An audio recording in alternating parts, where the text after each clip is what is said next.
जय श्री राम।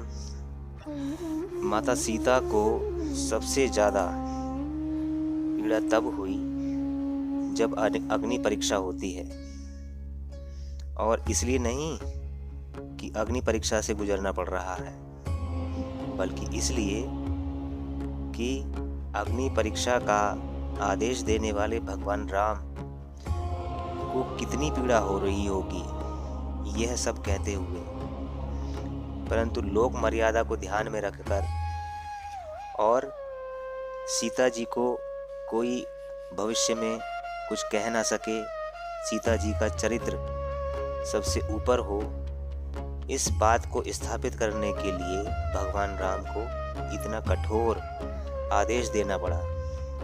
और जब कोई किसी को बहुत प्रेम करता है और उसके प्रति कुछ कठोर बोलना पड़ जाए, उससे बड़ी पीड़ा कुछ नहीं होती।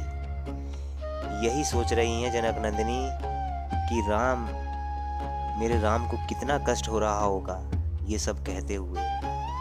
वो तो माँ भगवती है, सब जानती हैं, दोनों एक दूसरे को जानते हैं, एक परमेश्वर है, सर्वज्ञ है। तो ये प्रसंग लंका विजय के पश्चात का है, जब माता सीता को पालकी में बिठाकर सभी लोग भगवान राम के पास लाते हैं। और उस समय भगवान राम कहते हैं कि आज हमारी प्रतिज्ञा पूरी हुई, अब कोई भी तुम्हें कुछ नहीं कहेगा, न मुझे कहेगा कि अपनी पत्नी को भी न ला सके। परंतु एक बात है कि हमें तुम्हारे चरित्र को लेकर शंका है। तो हे जनक नंदिनी, अब तुम कहीं भी जा सकती हो, तुम्हें जहां भी जिससे भी विवाह करना हो कर सकती हो, हमें इसमें कोई आसक्ति नहीं, अर्थात आप में हमें कोई आसक्ति नहीं। ऐसे वचन माता सीता ने सुन लिए। कष्ट नहीं हुआ माता सीता को कि मुझे क्या कहा जा रहा है। माता सीता जानती थी कि राम सीता के भीतर हृदय में रहते हैं और माता सीता भगवान राम के भीतर, दोनों अलग नहीं है, दोनों एक ही हैं। तो माता सीता जानती थी कितने कष्ट से भगवान राम यह सब बोल रहे हैं। अब भगवान राम लक्ष्मण को आदेश देते हैं कि लक्ष्मण जाओ, अग्नि परीक्षा की तैयारियां करो। रामायण में जो सबसे अधिक कष्ट मिलता है ना, वो लक्ष्मण जी को ही मिलता है। वो सभी कार्य लक्ष्मण जी से ही कराए जाते हैं जो लक्ष्मण जी को बहुत बहुत पीड़ा देते हैं।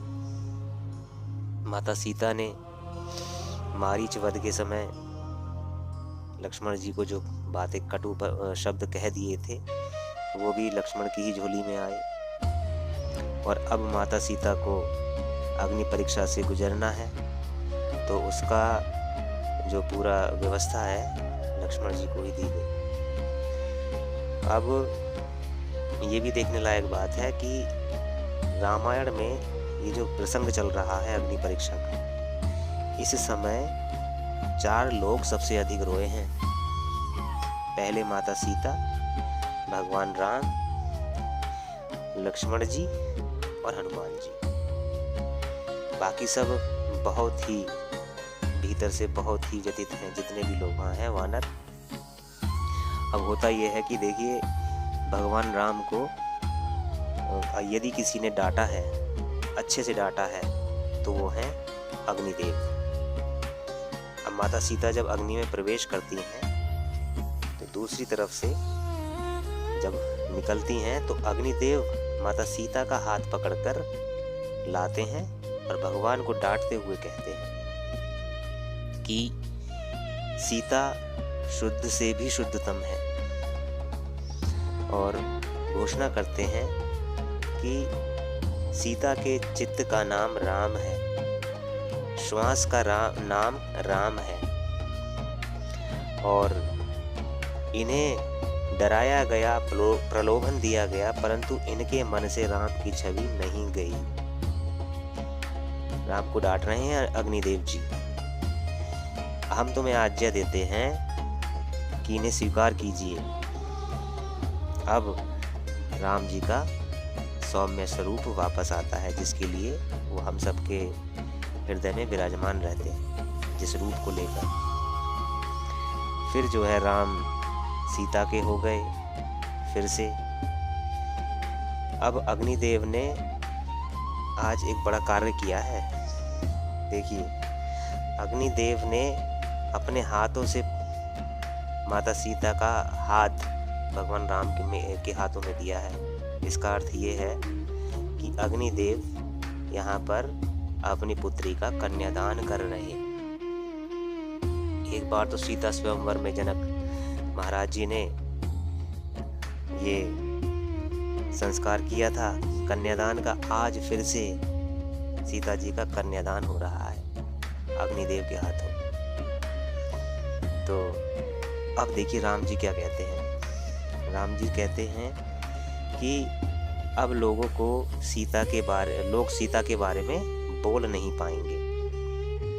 जो तरह तरह की बातें करते ना, पर लोगों का मुंह तो कौन बंद कर सकता है। अयोध्या में पहुंचने के बाद भी कहा जाता है कि लोगों ने लांछन लगाने शुरू कर दिए। अब सोचिए, अगर ये अग्नि परीक्षा ना हुई होती तो कितने लोग लांछन लगाते माता सीता का। अभी तो सिर्फ एक ने ही लगाया था अयोध्या में पहुंचने पर। तो भगवान राम कहते हैं कि अब सीता के ऊपर कोई बोल नहीं पाएगा। हम जानते हैं कि इनका तेज ऐसा है कि रावण तो क्या, तीनों लोकों में भी कोई कुदृष्टि नहीं डाल सकता, छू भी नहीं सकता इनको। आज हमने इनके चरित्र को पुनः स्थापित किया है। तो कई बार साक्ष्य देना पड़ता है, प्रूफ देना पड़ता है। इसलिए नहीं कि हमें शंका है, बल्कि इसलिए कि कोई आप पर उंगली ना उठा सके। तो इससे जो है ना, सीता जी को बहुत बड़ा कष्ट हुआ था। यही बात बतानी थी कि माता सीता को इसलिए कष्ट नहीं हुआ कि उनके ऊपर शंका की जा रही है, बल्कि इसलिए कष्ट हुआ था कि उनके राम को कितना कष्ट हो रहा होगा ये शब्द बोलते हुए। तो ये माता सीता और राम जी की अंडरस्टैंडिंग है। दोनों एक हैं, राम ही सीता है और सीता ही राम है।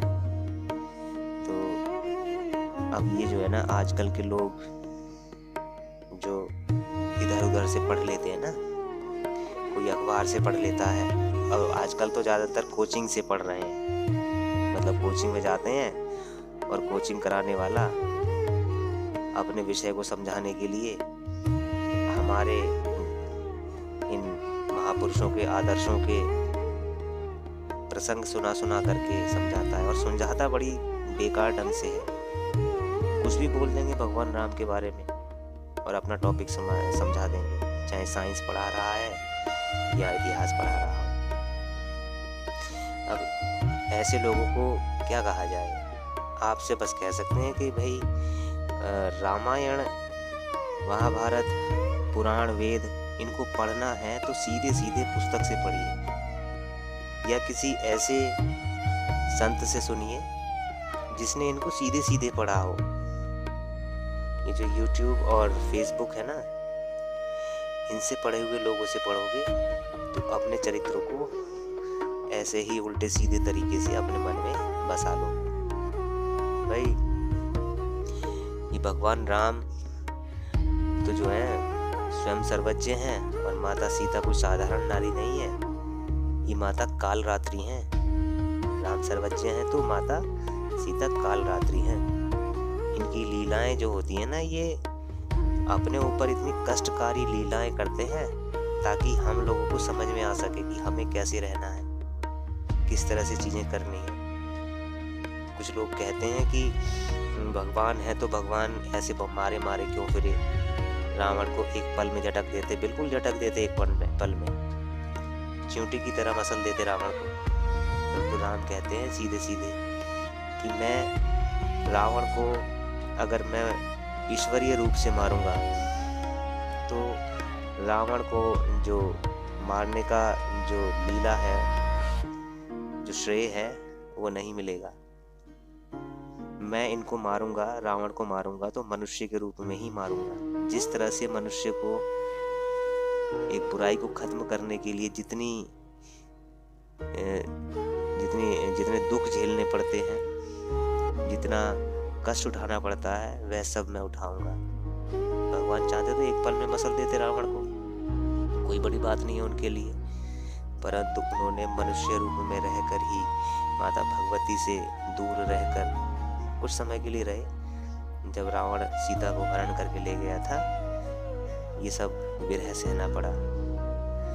तो सब लीलाएं जो हैं अपनी, जो भी ईश्वर करते हैं, वो सब इतने कष्टकारी होते हैं कि स्वयं मनुष्य को झेलना तो बहुत मुश्किल बात है। तो जो लोग कहते हैं ना कि why only women, why not man, परीक्षा नारी ही क्यों दे, पुरुष क्यों ना दे। तो यदि आपके मन में भाव हैं तो आप समझ जाओगे कि दोनों को ही परीक्षा से गुजरना पड़ता है, नारी को भी और पुरुष को भी। भगवान राम ने भी जितने कष्ट उठाए, माता सीता ने भी उतने ही कष्ट उठाए।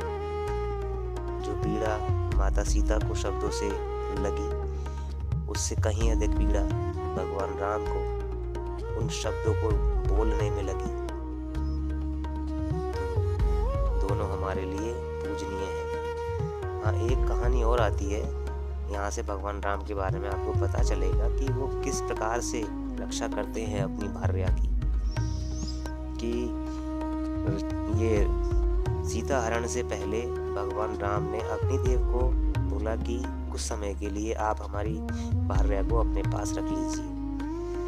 तो पिता रूप में अग्नि ने माता सीता को अपने पास रख लिया और बदले में अपनी छाया, सीता बिल्कुल हूबहू सीता के जैसी दिखने वाली एक छाया को प्रकट कर दिया अग्निदेव जी ने और भगवान राम को दे दिया। तो रावण जो हरण करके ले गया था, वह छाया रूपी सीता थी और फिर वापस अग्निदेव से भी लेना है उसी तरीके से सबके सामने। तो अग्नि परीक्षा का उन्होंने एक ये लीला रची। उधर से छाया रूपी माता सीता प्रवेश करती हैं, इधर से जो अग्निदेव हैं पिता के रूप में माता सीता का हाथ भगवान राम के हाथ में दे देते हैं। तो ये सब अपने ग्रंथों की बातें हैं, आप पढ़ोगे तो आपको पता चलेगा। बाकी आप जैसे भी पढ़ो, यूट्यूब से पढ़ो, फेसबुक से पढ़ो, व्हाट्सएप से पढ़ो, आपकी मर्जी है, आप क्या लेना चाहते हैं।